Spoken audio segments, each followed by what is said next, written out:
ಇನ್ನ big boss ಮನೆ ಒಳಗಿರುವಂತ ಸ್ಪರ್ಧಿಗಳ ವಿಷಯಕ್ಕೆ ಬರೋದಾದ್ರೆ ಪ್ರತಿಯೊಬ್ಬರ ಜೊತೆಗೂ ನಿಮ್ಮದೇ ಆದಂತ ಒಂದು ಬಾಂಡಿಂಗ್ ಇತ್ತು. ಕಾರ್ತಿಕ್ ಅವರ ವಿಷಯಕ್ಕೆ ಬರೋದಾದ್ರೆ ಅಕ್ಕ ತಮ್ಮ ಅನ್ನುವಂತ ಒಂದು ಜೆನ್ಯೂನ್ ಬಾಂಡ್ ನಮಗೆ ಕಾಣಿಸ್ತಾ ಇತ್ತು. ಸೊ ಅವ್ರ ಬಗ್ಗೆ ಏನ್ ಹೇಳ್ತೀರಾ? ಆ್ಯಕ್ಚುಲಿ ಹೌದು. ಆಟ ಅಂತ ಬಂದಾಗ ನಾವಿಬ್ಬರು ಆಟ ಆಡ್ತಾ ಇದ್ವಿ.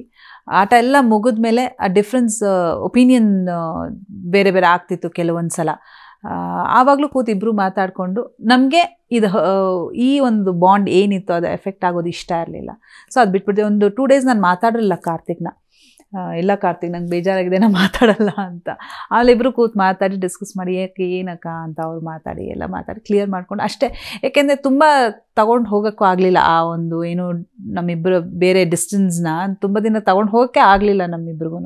ಇಟ್ಸ್ ಅ ಜೆನ್ಯೂನ್, ನೀವು ಹೇಳ್ದಂಗೆ it's a genuine feel, it's a bond. ನನಗೂ ತಮ್ಮಂದಿರಿದ್ದಾರೆ, ಕಸಿನ್ಸ್ ಇದ್ದಾರೆ. ಬಟ್ ಅಲ್ಲಿ ಮನೆ ಒಳಗೆ ನೋಡಿದ ತಕ್ಷಣ ಐ ಫೆಲ್ಟ್ ನಾನು ಅಷ್ಟು ಬೇಗ ಯಾರನ್ನೂ ಆ ಥರ ಕನೆಕ್ಟ್ ಮಾಡ್ಕೊಳ್ಳೋದಿಲ್ಲ.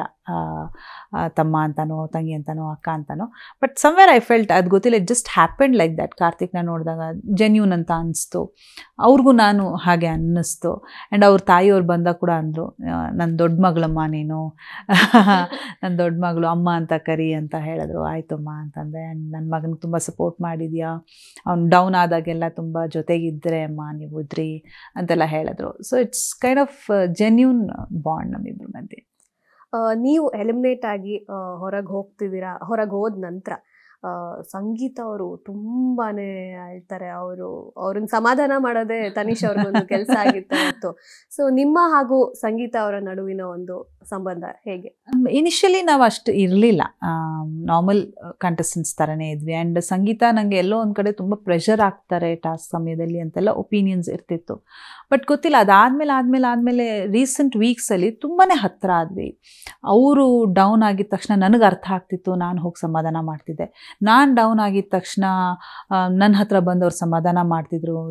ಡೌನ್ ಆಗಬೇಡಿ ಮ್ಯಾಮ್, ನಾವು ಚೆನ್ನಾಗಿ ಆಟ ಆಡಬೇಕು ಅಂತೆಲ್ಲ ಮಾತಾಡ್ತಿದ್ವಿ. ಆ್ಯಂಡ್ ತುಂಬ ರೇಗಿಸ್ತಾ ಇದ್ಲು, ಸಿರಿ ಮ್ಯಾಮ್ ಅಂತ ಯಾವಾಗಲೂ ನನ್ನ ಹಿಂದೆ ಇದು ಮಾಡೋ, ನಾನು ಹೊಡಿತೀನಿ ನೋಡು, ನಾನು ಹೊಡೆದ್ಬಿಟ್ಟೆ ಹೋಗ್ಬಿಡ್ತೀನಿ ಮನೆಯಿಂದ ಅಂತ ನಾನು ಅಂತ ಇದ್ದೆ.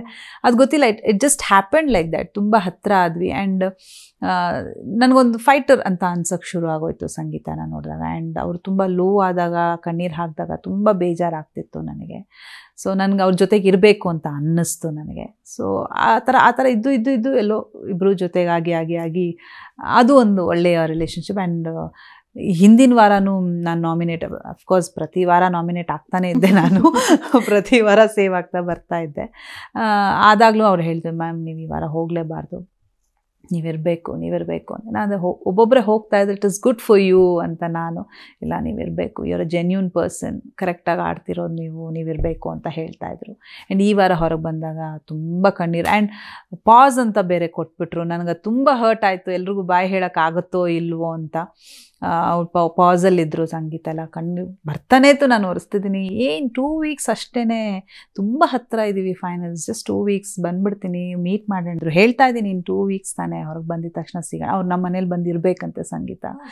ತುಂಬ ಇಷ್ಟಪಟ್ಟರು. ನನ್ನ ಫ್ಯಾಮ್ಲಿ, ಅಕ್ಕ, ಹನಿ ಎಲ್ಲ ನೋಡಿದಾಗ ತುಂಬಾ ಖುಷಿಪಟ್ಟು, ನಾನು ಒಂದಿನ ನಿಮ್ಮ ಮನೇಲಿ ಇರಬೇಕು ಮ್ಯಾಮ್ ಅಂತಂದು, ವಿಲ್ ಹ್ಯಾವ್ ಗುಡ್ ಟೈಮ್, ಬನ್ನಿ ಮನೆಗೆ ಅಂತೆಲ್ಲ ಹೇಳಿದೆ.